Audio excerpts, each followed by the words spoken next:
El libro de Job es un libro muy profundo y único en la Biblia por muchas razones.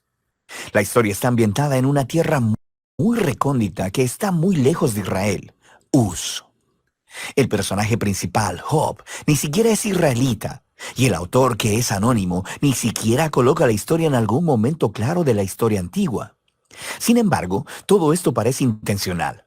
Es como si el autor no quisiera que nos distrajéramos con preguntas históricas, sino más bien que nos concentremos en la historia de Job y en las preguntas que nacen de su experiencia de sufrimiento. El libro de Job tiene un diseño literario muy claro. Abre y cierra con un breve prólogo narrativo y luego un epílogo. Y la parte central del libro es densa poesía hebrea, que representa conversaciones entre Job y 4 compañeros de diálogo, llamados los amigos. Estas conversaciones concluyen con una serie de discursos poéticos dados por Dios a Job. Profundicemos y veamos cómo funciona todo junto. El prólogo nos presenta a Job. Se nos dice que él es un hombre recto e intachable, que honra a Dios. Es un tipo súper bueno. Y luego, de repente, se nos transporta al reino celestial, y Dios está en una audiencia con su equipo. Es una imagen muy común en el Antiguo Testamento que describe cómo Dios gobierna al mundo. Y entre los seres celestiales está una figura llamada Satanás, que en hebreo significa el acusador o el fiscal. Y es como si estuviéramos viendo la escena de un juicio. Dios presenta a Job como un hombre verdaderamente justo. Y luego, el acusador reta la política de Dios de recompensar a las personas justas como Job. Él dice, la única razón por la que Job te obedece es porque lo bendices con prosperidad. Deja que Job sufra y entonces veremos qué tan justo es en realidad. Y luego, Dios accede a permitir que el acusador cause sufrimiento sobre Job.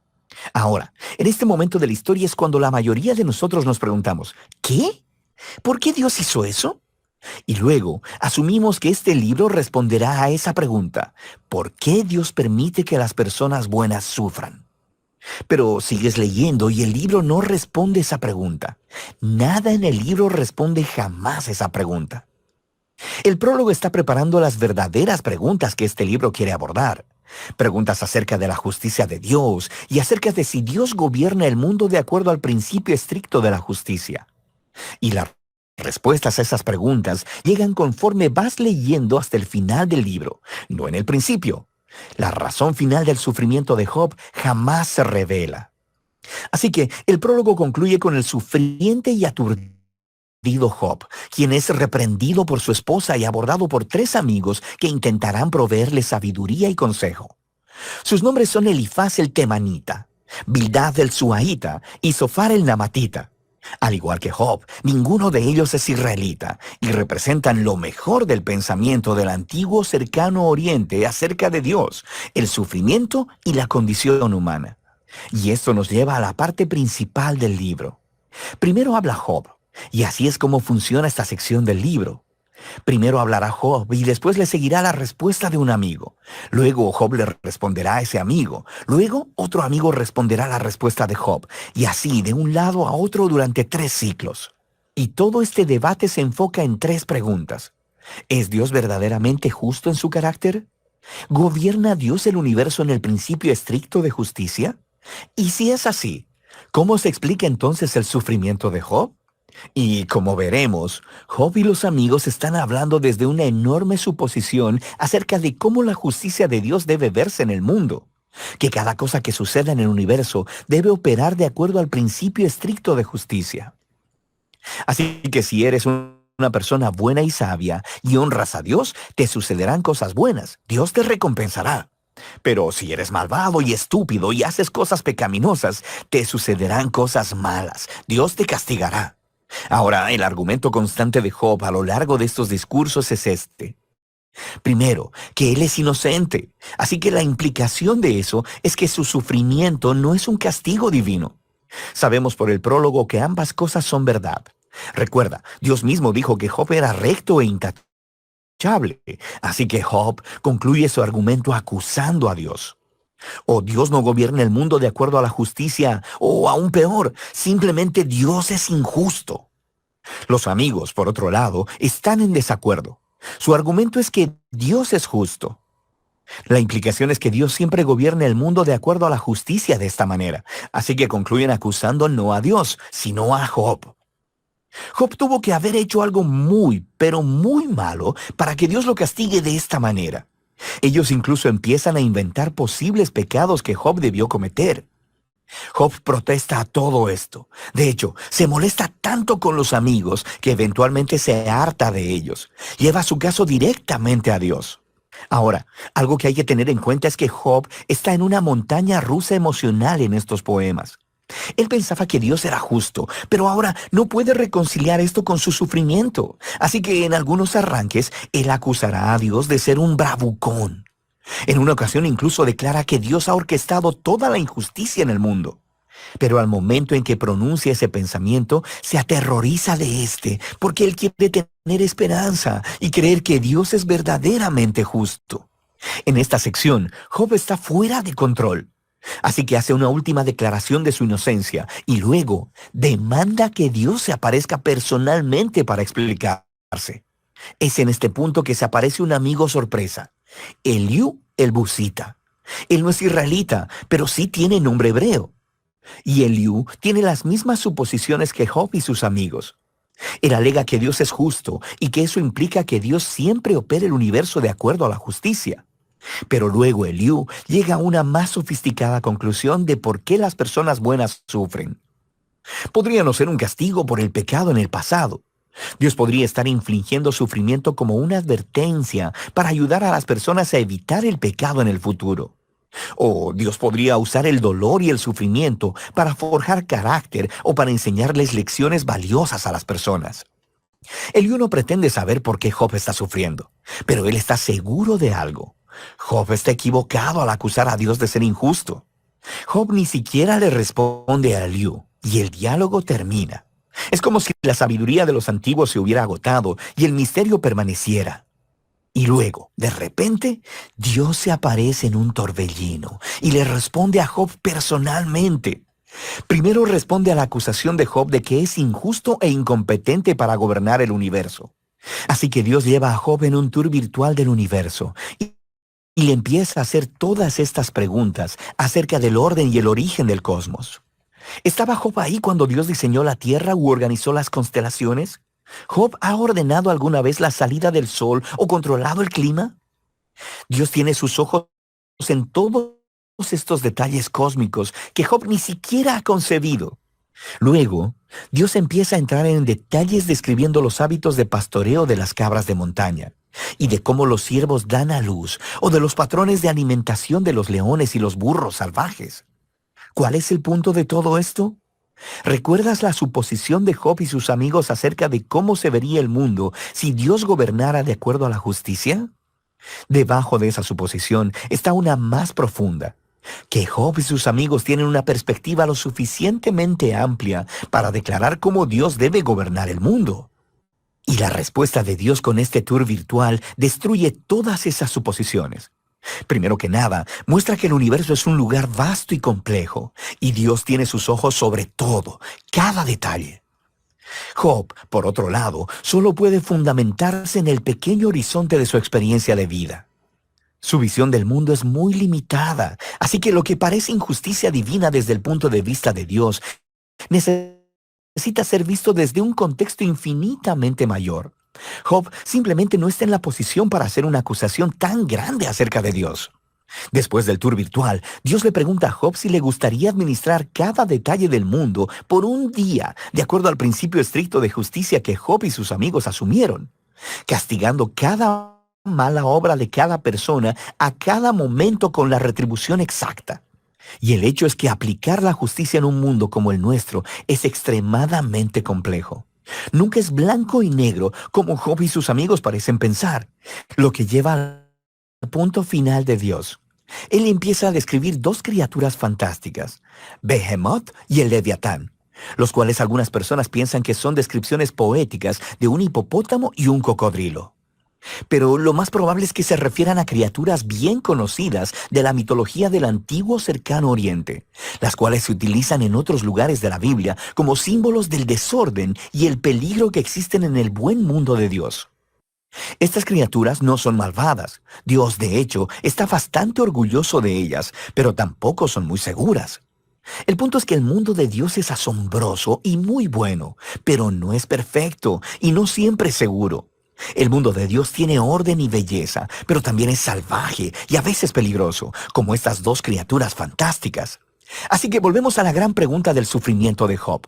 ¿Por qué hay sufrimiento en el mundo de Dios?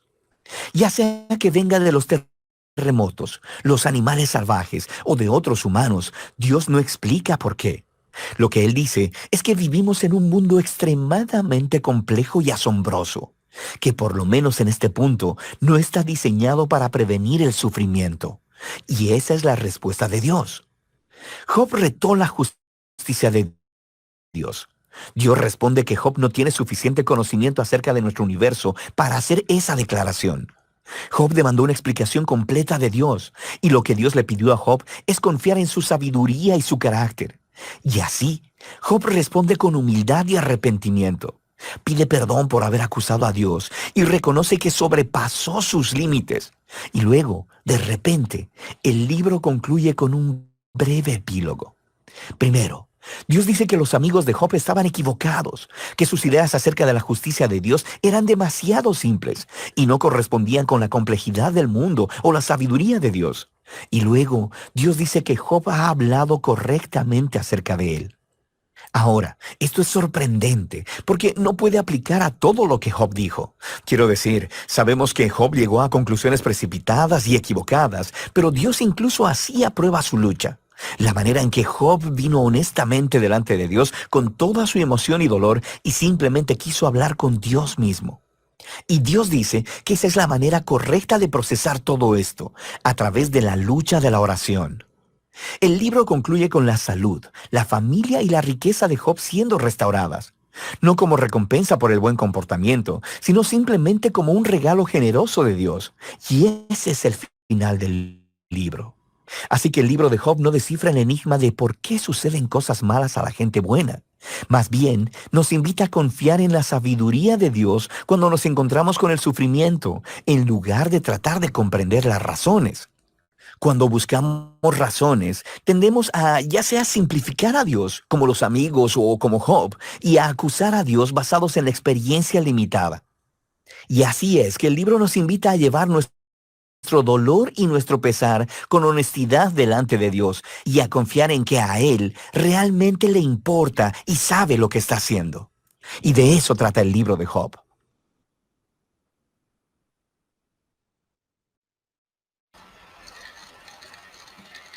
Hola hermanos, buenas noches, sean bienvenidos a este estudio de libro por libro. Es un gusto podernos ver hoy esta noche. Bienvenida Cris, bienvenida Segra, abuelita, Nora, Bernardo. Pues vamos a dar inicio. Esta vez iniciamos un poco más temprano. Vamos a estar iniciando un poco más temprano para que le demos un poquito más de tiempo al estudio. Pablo ha preparado algunas cosas nuevas en cada uno de los estudios para que nos estemos conectando temprano. Y pues le dejo el tiempo a Pablo. Adelante, Norita. No, me equivoqué, no sabía para qué funcionaba.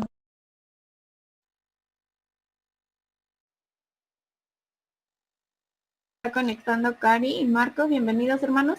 Y pues vamos a darle tiempo a Pablo para el estudio. Ok, Dios les bendiga, buenas noches. ¿Reboto, no, verdad, amor? No, muy bien.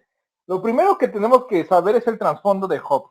Algunos creen que Job fue un libro solamente simbólico. Job fue un libro que lo contaron los autores como parábolas, pero es un gran poema como tal. Y habla, de hecho algunos han llegado a decir que posiblemente es el mayor poema de toda la literatura. Job fue de hecho un hombre de carne y hueso, y los acontecimientos que se relatan en él sucedieron en verdad. Job fue un hombre, un personaje histórico. Ezequiel, por ejemplo, 14 dice así: si tuvieran en medio de ella estos tres hombres, Noé, Daniel y Job, solo ellos por su justicia librarían sus propias vidas, dice Jehová el Señor. También nos lo dice versículos adelante, en el versículo 20 del capítulo 14 de Ezequiel. Y estuvieran en medio de ella Noé, David y Job, vivo yo, dice Jehová, el Señor, que no libraría a hijo ni a hija, solamente a ellos por su justicia librarían sus propias vidas.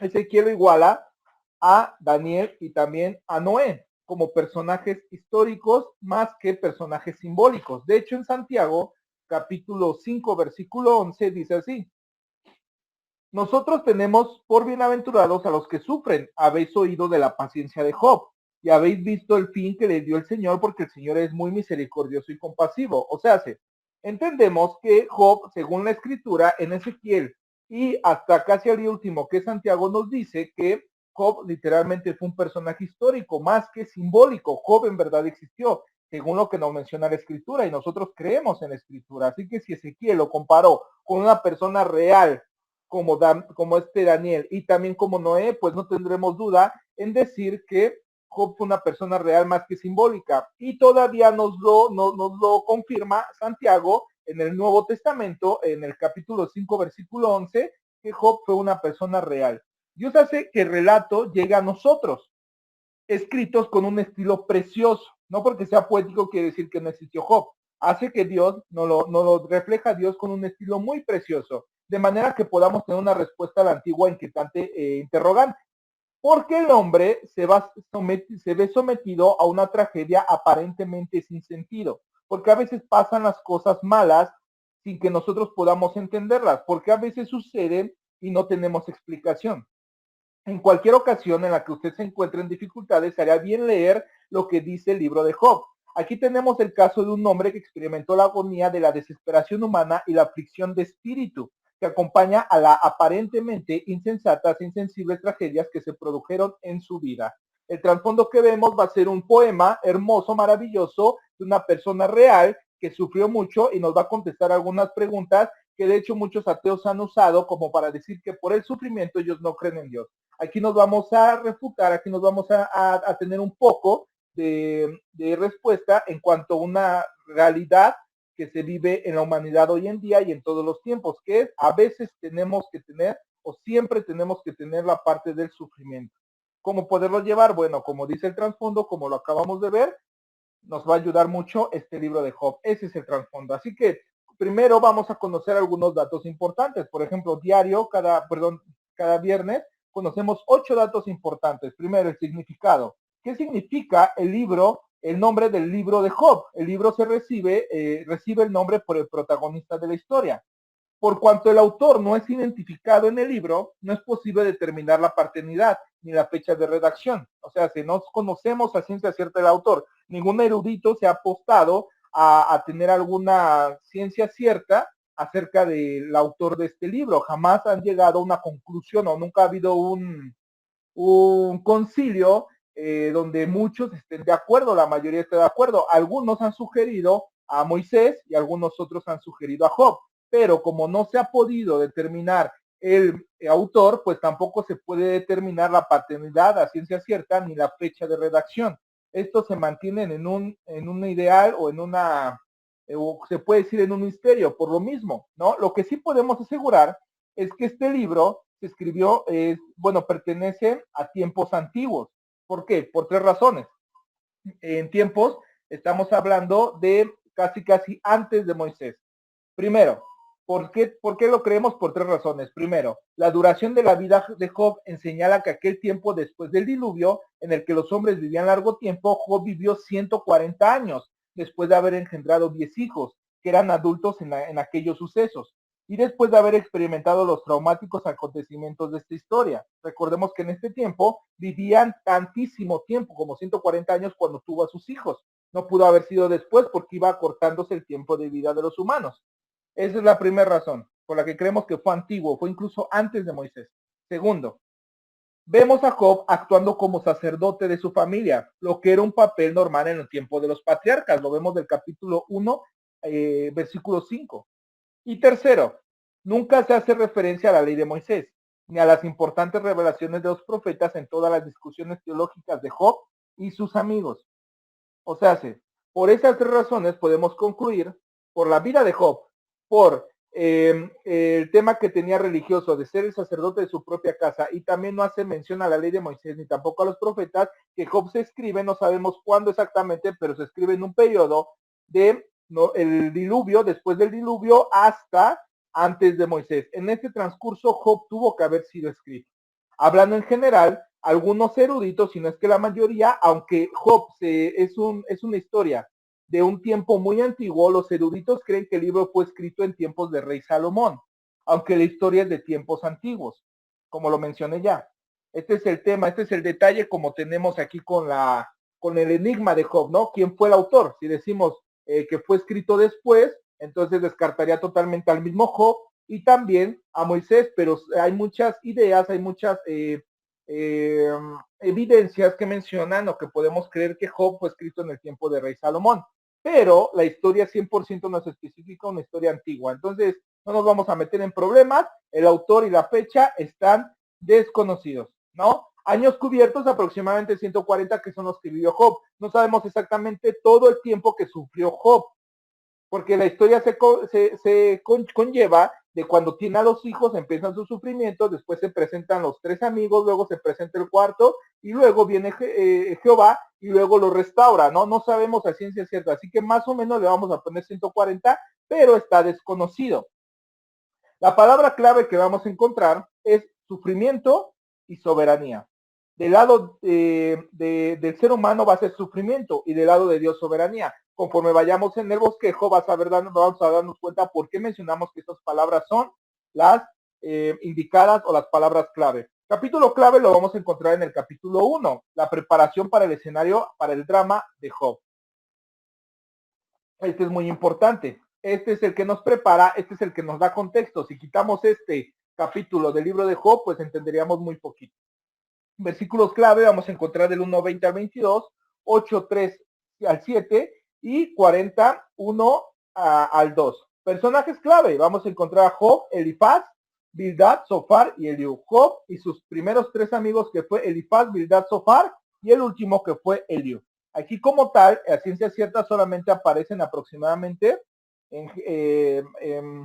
teniéndolo puntualmente, 2 personajes más que sería Satanás y Dios, ¿no? Pero se mencionan algunos otros grupos, como por ejemplo los hijos de Dios, que ya lo vimos en el video de quién se trataban. También mencionan a los hijos de Job, ¿no? A los sirvientes de Job, pero puntualmente se mencionan aproximadamente 2, 4, 5, 7 personajes, que es Job, Elifaz, Bildad, Zofar, Eliú, también está Satanás y está Dios, pero principales en el libro de Job, hablando de la historia, pues encontramos estos 4, porque es quien se lleva la mayor parte del libro.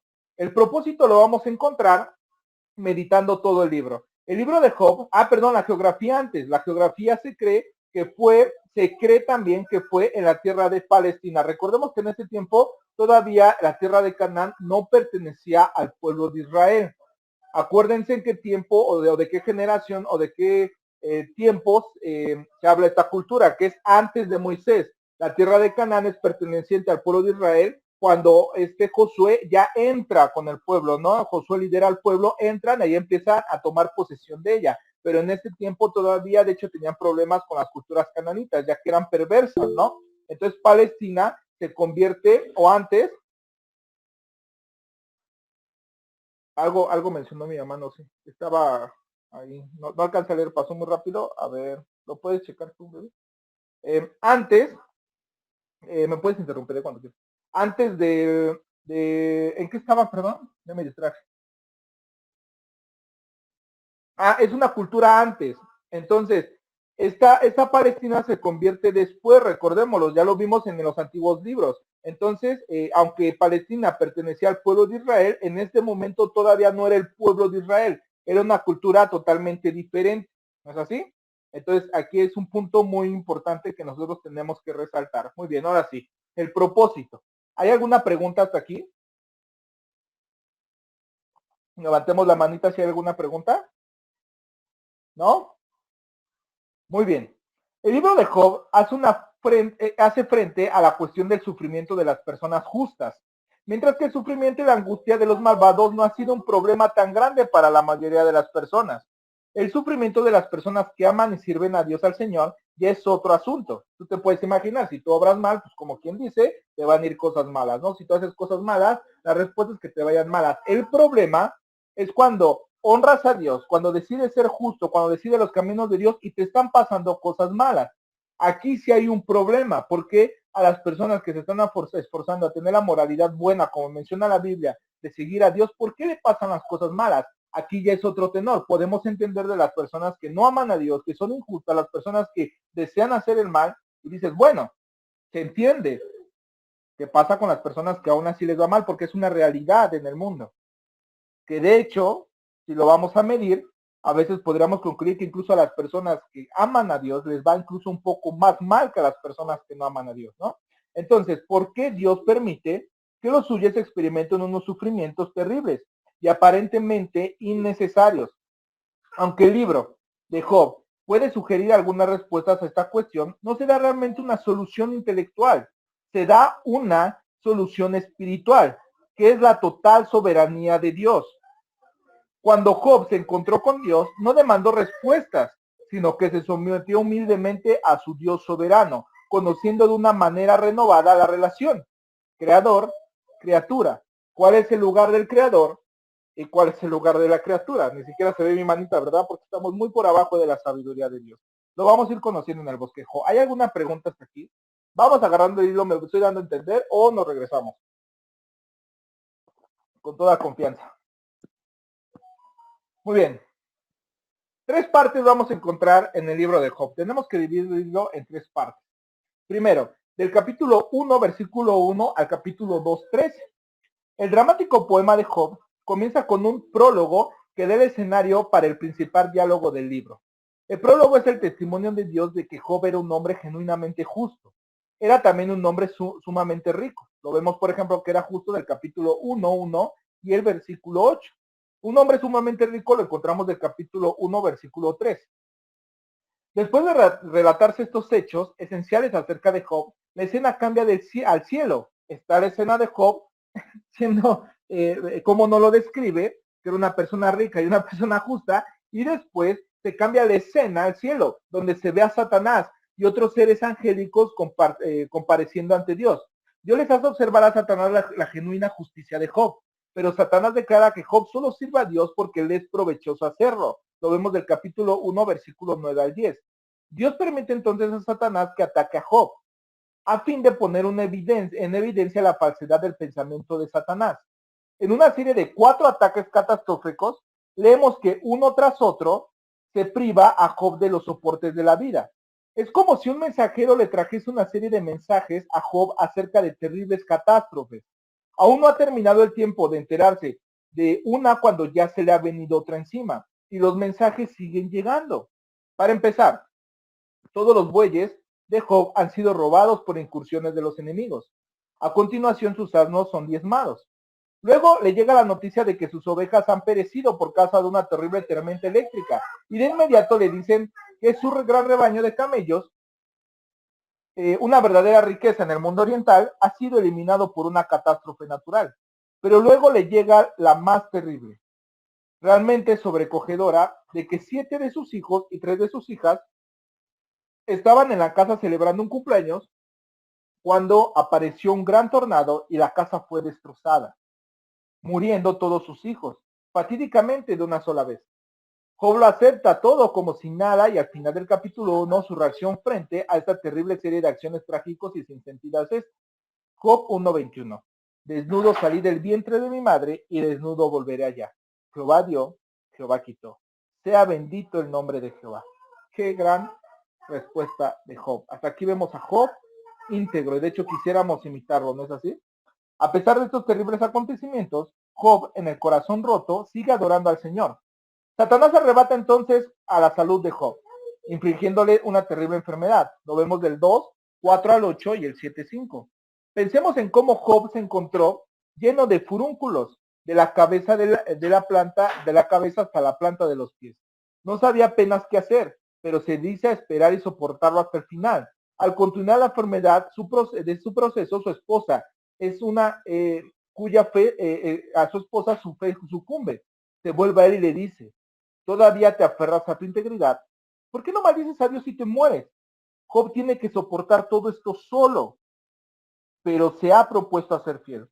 A continuación viene la prueba final y recibe la visita de sus 3 amigos. O sea, uno podría pensar que solamente fue lo físico, fue lo económico, fue lo familiar. No, también fue lo emocional, también incluso fue lo psicológico. Primero, te quitan todo lo físico, ¿no? Toda la lana, toda la riqueza. luego tu familia, tus hijos, y no solo eso, sino que te abandona la persona que dices, bueno, al menos me va a apoyar, que es mi esposa, ¿no? Lo abandona, y luego vienen 3 de sus amigos a juzgarlo. O sea, la situación uno podría pensar que solamente,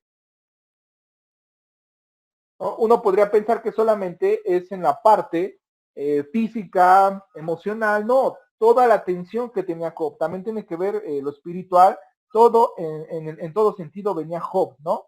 Venía, perdón, la prueba de Job, los sufrimientos de Job eran todo, no solo en lo físico, lo emocional, perdón, no solo en lo físico, en lo familiar, sino también en lo emocional, en lo espiritual, en lo psicológico, ¿no? En la segunda parte, vemos la sabiduría humana ante el sufrimiento. Vemos cómo nosotros la percibimos muchas veces, del 2:11 al 37:24. La parte más grande, de hecho, 3 de los amigos de Job oyeron de su desgracia y fueron a ver a Job. Al llegar a este punto del libro, cambia ligeramente su curso. Ya no estamos viendo solo a Job, sino que nos encontramos con la controversia que suscitan estos 3 amigos y su discurso que ocupa a una grande parte del libro. Desde su punto de vista humano, de hecho muy humano, intentan dar respuesta a las mismas preguntas obsesivas. ¿Por qué le afligen a los hombres las tragedias que no tienen sentido? La mayor parte del libro, escrito con un precioso lenguaje poético, deja constancia de los esfuerzos realizados por estos hombres en lo que se refiere a encontrar una respuesta. Y las respuestas de los 3 son las mismas, contestando a la cuestión de los problemas con los que se está enfrentando Job, con una seguridad presuntuosa y dogmática, diciendo que solo hay una explicación posible, que ha cometido algún pecado espantoso, e intentan derrobar las defensas de Job con sus argumentos. El contraste entre las dos posturas tendremos que entenderlo. Los 3 amigos presentan sus argumentos a Job en 3 ocasiones, es decir, 3 argumentos cada uno, haciendo en total 9 argumentos, y cada uno de ellos se repite, por así decirlo, la misma cantalenta. Intentan distintos enfoques, empezando por el sarcasmo y la ironía. A continuación apelan a la honestidad de Job, para acusarle luego de haber cometido crímenes concretos o malas acciones, para finalmente hacerse los ofendidos y marcharse, disgustados y enfurruñados, apelando con orgullo a la conciencia de Job para que no les insulten más. Están todo el tiempo atacando a su integridad, con el argumento de que si Dios es verdaderamente justo, entonces los justos siempre reciben bendición y los malvados siempre sufren. Por lo tanto, la persona que está sufriendo debe de ser porque ha hecho algo mal en esta vida. Ese es su argumento. Para estos hombres la explicación es muy sencilla, en cuestión de causa y efecto, y les parece bastante lógica. Es una explicación conveniente y sin complicaciones, que todo lo explica, es decir, a menos que sea la persona que está pasando por los sufrimientos, ¿verdad?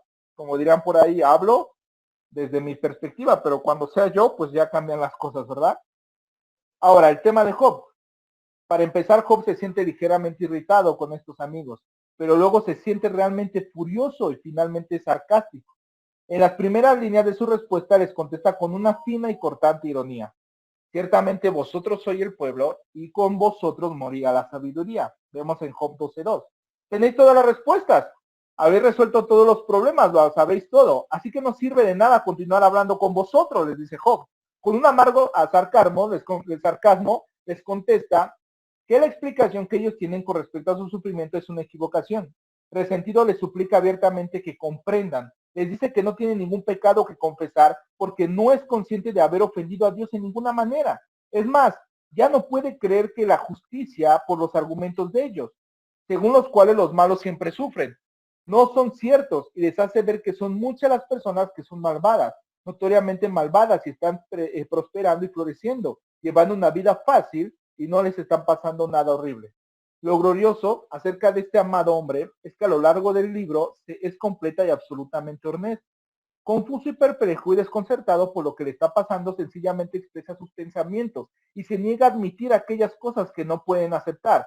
Todas estas respuestas oportunas no ayudan para nada. En su desesperación expresa de diversas maneras el clamor definitivo del espíritu humano. De este discurso de Job surgen algunos versículos maravillosos. Habiendo desnudado su alma, clama una y otra vez, expresando las más profundas expresiones del corazón humano. El pobre Job, herido y derrotado, desconcentrado, perplejo y confuso, se reúne con un hombre joven que durante todo el tiempo ha estado presente, pero al que ahora aparece en escena. Se llama Eliú. Eliú se acercó más a la verdad que los otros. hablando en nombre de la juventud, se levanta y dice, estáis todos equivocados.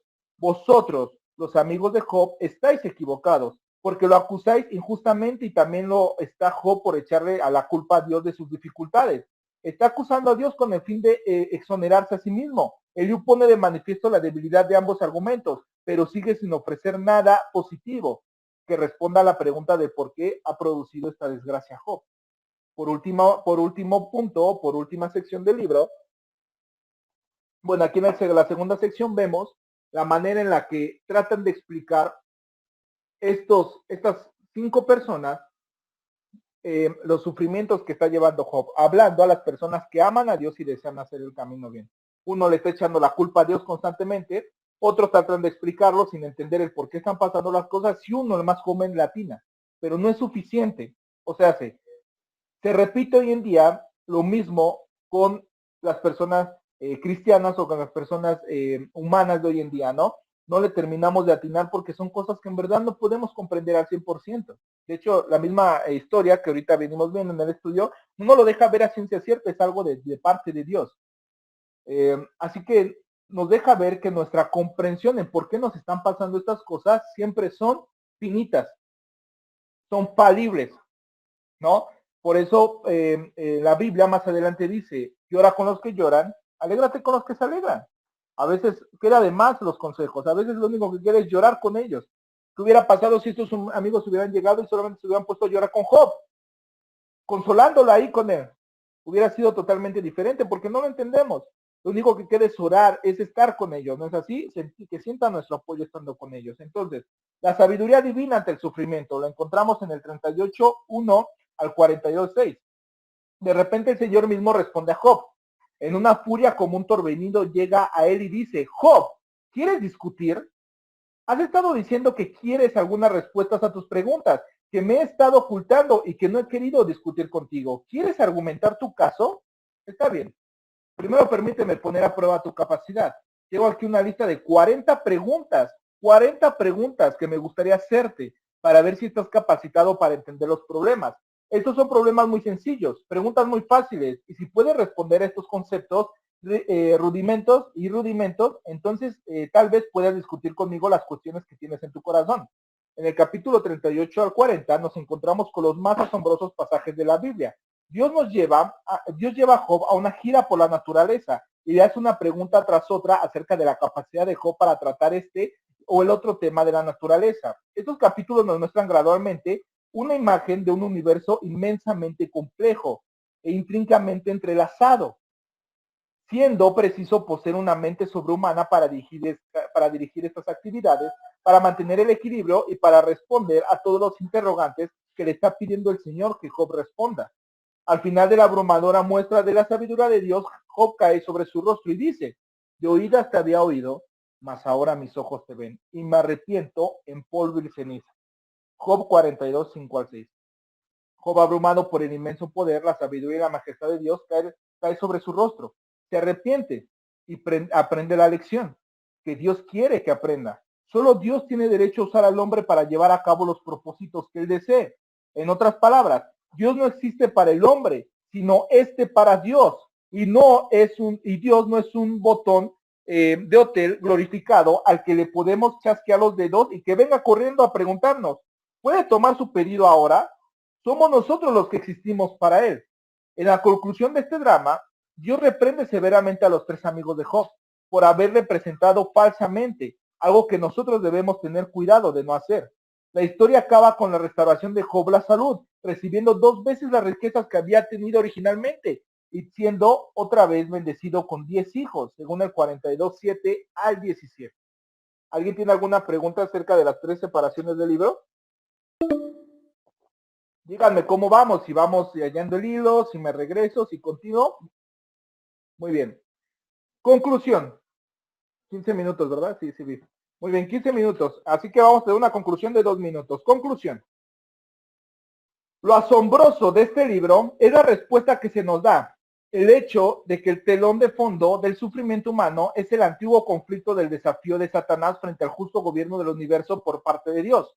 A Job no se le da nunca una respuesta, al menos no en la vida. Al principio del libro encontramos a Dios, a Satanás y a Job. Al final del libro, Satanás ha desaparecido de la escena por completo y Dios se encuentra ante Job con los brazos abiertos de par en par diciendo, está bien, yo soy el responsable. ¿Tienes algo que preguntar? Me encanta la soberanía de Dios. La gran lección que presentamos en el cuadro completo, la gran lección que encierra este libro es que hay momentos en los que no es posible presentarnos el cuadro completo.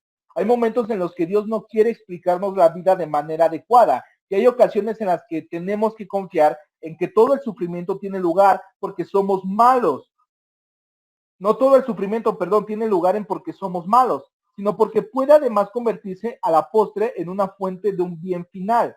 La nota más profunda del libro suena cuando en la aflicción que siente en su corazón, pero al mismo tiempo con el Espíritu de Dios en su interior, animándole a mantener la fe en medio de la confusa y perpleja situación, Job dice, sin embargo, él conoce el camino en el que ando.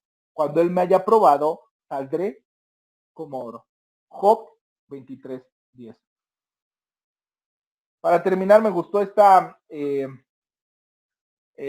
frase, o cómo lo concluye un erudito que se llama Ray C. Steadman. Dice así, lo voy a acercar un poquito porque no veo nada, ¿vale? Nosotros somos los instrumentos de Dios para que Él pueda llevar a cabo sus propósitos, algunos de los cuales son tan tremendamente complicados que no podemos ni mucho menos entenderlos. Hay muchas interrogantes que no pueden ser sencillamente contestadas, porque nuestra máquina calculadora no es adecuada para entenderlo. Por lo tanto, el hombre ha de adoptar la postura de confiar en Él y no discutir con Dios. Lo único que se puede hacer es apretar los dientes y soportar la agonía hasta que el furúnculo llegue a formarse por completo y a continuación se cura solo. Sí, no necesitas muchas respuestas, solamente decir, confío en ti, Señor, porque los que aman, todo les sobra, porque a los que aman a Dios, todo les sobra para bien. Entonces, bueno, estoy terminando, Dios te bendiga mucho. Hasta aquí esta exposición del libro de Job. Dios te bendiga.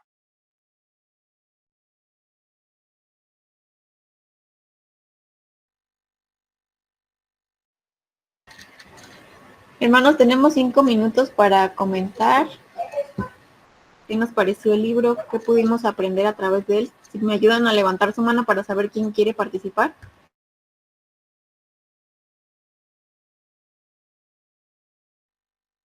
Sí, suegra, la escuchamos.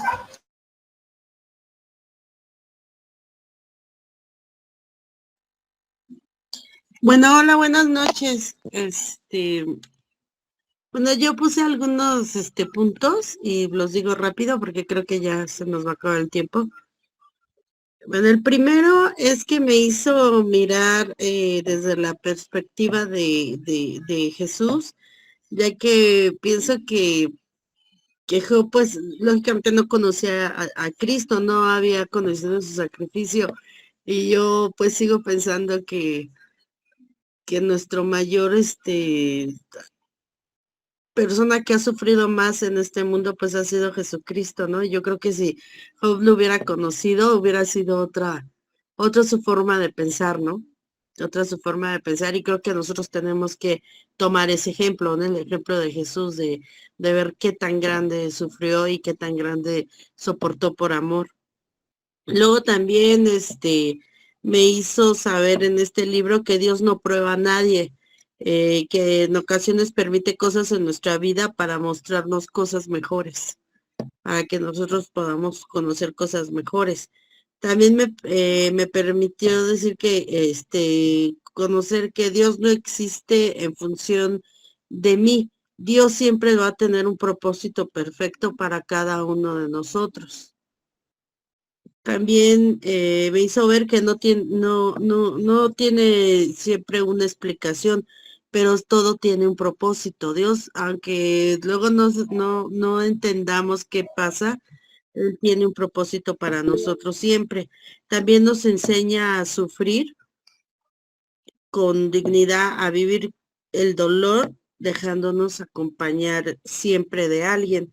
Y por último, confiar a ser restaurado, porque todos los méritos son de Jesús y Él, aunque no lo entendamos, pues confiamos a que vamos a ser restaurados y vamos a conocer cosas mejores siempre. Es todo. Ok, ¿alguien más quiere comentar algo? Cris, Norita, Cari.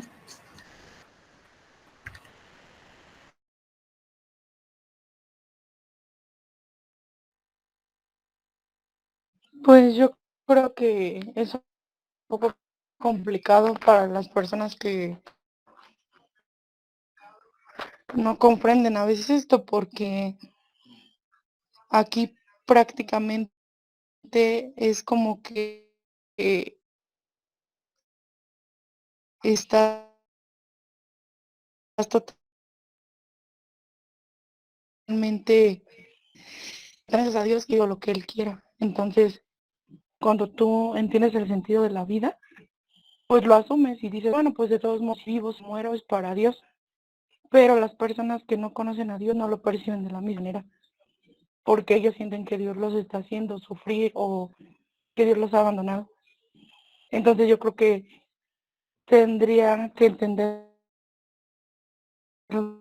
comprender, porque yo he escuchado comentarios de compañeros que hablan sobre la vida,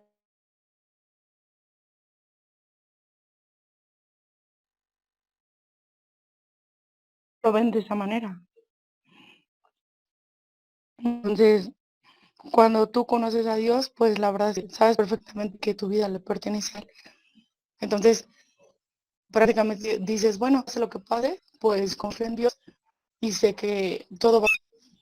Pero como te digo, hay personas que no ven así. Por eso siempre hay preguntas como, ¿por qué dices esto? ¿Por qué si dices, bueno, pasa esto? Creo que para esas personas es un poco complicado entender esto.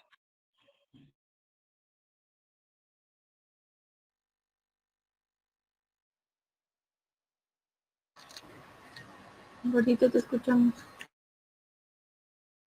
Sí, creo que Nora da un dato que yo incluso no lo había pensado así, y tiene toda la razón. Para entender el sufrimiento, necesitas primero nacer de nuevo, porque si no naces de nuevo no lo vas a poder entender, ¿no? A menos, o sea, si tú entiendes que tu vida es para Dios y todo lo que ya sabemos nosotros, que gloria a Dios lo sabemos, se necesita primero nacer de nuevo, ¿no?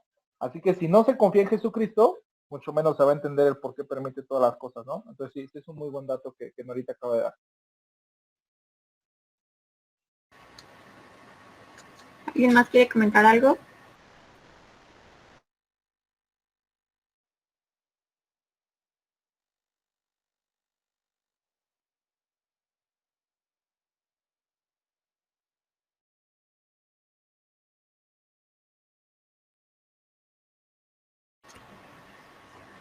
Bueno, si no hay algún otro comentario, vamos a continuar con la canción final. Y tiene mucho que ver con lo que acabamos de ver en el libro de Job. Y se la digo.